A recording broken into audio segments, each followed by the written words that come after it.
ચાલો બાળકો, આજે આપણે ધોરણ 3ના પર્યાવરણમાં બીજો પાઠ લઈને આવી ગયા છીએ, જેનું નામ છે વનપરી. ચાલો વનપરી વિશે આપણે જોઈએ. અમે રવિવારે બગીચામાં ગયા હતા. તમે બધા પણ રવિવારે જાઓ છો ને બગીચામાં? અમે સંતા કુકડીને અંતાક્ષરી રમ્યા. અમે ખૂબ જ મજા કરી. થોડું રમ્યા પછી દીદીએ કહ્યું ચાલો રમત રમીએ. હું વનપરી બનીશ. વનપરી જે પણ નામ બોલે બધાએ તે વસ્તુને અડકવા જવાનું. બરાબર, એક છોકરી કહે છે કે દીદી કહે છે કે હું વનપરી બનીશ અને હું જે નામ બોલું તમારે બધાએ વસ્તુને અડવા જવાનું. આ રમતની શરૂઆત થઈ. દીદીએ કહ્યું વનપરી છોડને અડકવાનું કહે છે. છોડને ઇંગ્લિશમાં કહેવાય પ્લાન્ટ. તો બધા જ બાળકો છોડ તરફ ગયા.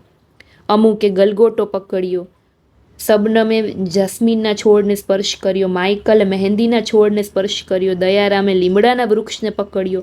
બરાબર, દીદીએ કહ્યું સરસ, બધાએ છોડને સ્પર્શ કર્યો, પરંતુ તમે જોયું બધા છોડ એકબીજાથી અલગ છે. તો શબનમે કહ્યું દીદી, તમે પણ એક નાના છોડ ઉપર બેઠા છો. શું તમે કહી શકો કે તમે કયા છોડ ઉપર બેઠા હશો? ફરીથી રમત શરૂ થઈ. વનપરીએ કહ્યું હવે એવા વૃક્ષને અડો કે જેનું થડ જાડું કે પાતળું હોય. થડનો મતલબ થાય ટ્રી ટ્રંક ઇંગ્લિશમાં. બરાબર, બાળકો ફરી જાડું અથવા પાતળું થડ હોય એવા વૃક્ષને અડવા દોડ્યા.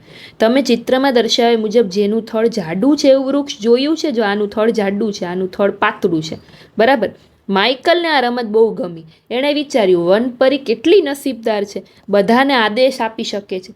માઇકલે કહ્યું મારે વનપરી બનવું. તો બધા બાળકો હસવા માંડ્યા કે છોકરો કોઈ દી પરી બને. માઇકલે કહ્યું મને થોડા પાંદડા લાવી આપો.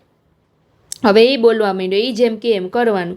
તો દીદીએ કહ્યું પરંતુ યાદ રાખજો તમે પાંદડા વૃક્ષ પરથી તોડી શકશો નહીં. નીચે પડેલા જ પાંદડા તમારે ઉપાડવાના.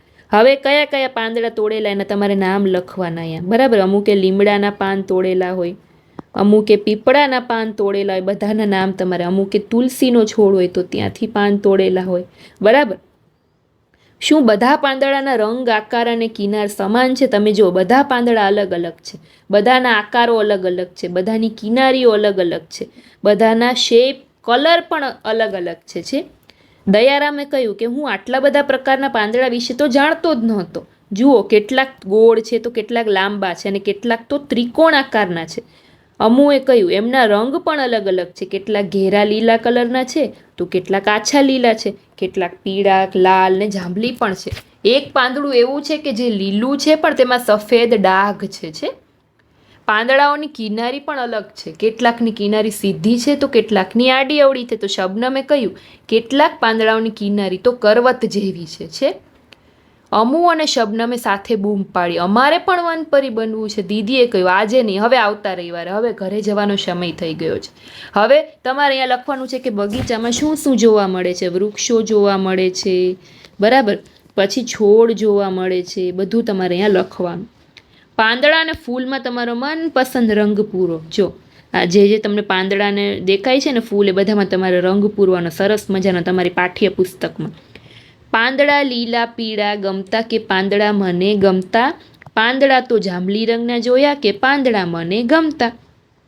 પાંદડા તો નોખા અનોખા લાગતા, પાંદડા નાના મોટા લાગે કે પાંદડા મને ગમતા? બરાબર, ફૂલ ઉપર ઝાકળ આંસુ જેવા લાગતા, પતંગિયા માટે મન મારું ભાગે કે પાંદડા મને ગમતા?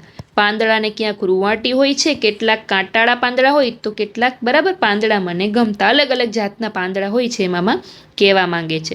પાંદડા વાયરે આભલામાં ઉડતા, પાંદડા ખડખડાટ કરતા, પાંદડા આખો દિવસ રમતા, રાત પડે ને સૂઈ જતા.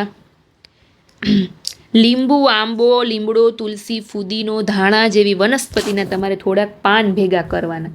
બધા પાન, પર્ણો એટલે પાન, પાંદડા, બધા પાંદડાને એક પછી એક વારાફરતી તમારે વાટી અને પછી સૂંઘવાનું. બધાની સુગંધ શું સમાન આવશે તમે ચેક કરજો. ખાલી તમે તુલસી ને ફુદીનો એ તો ઘરમાં હશે જ. મમ્મીને કહેજો બેયની સુગંધ આપણને સૂંઘાડે.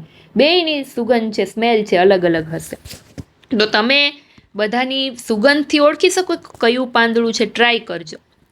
સૂકા પર્ણોનો ઉપયોગ કરી તમારી નોટબુકમાં જુદા જુદા પ્રાણીના ચિત્ર, જો સૂકા પાંદડા ભેગા કરીએ ને છે જોઈન્ટ કરીને પ્રાણીઓના ચિત્રો બનાવેલા છે.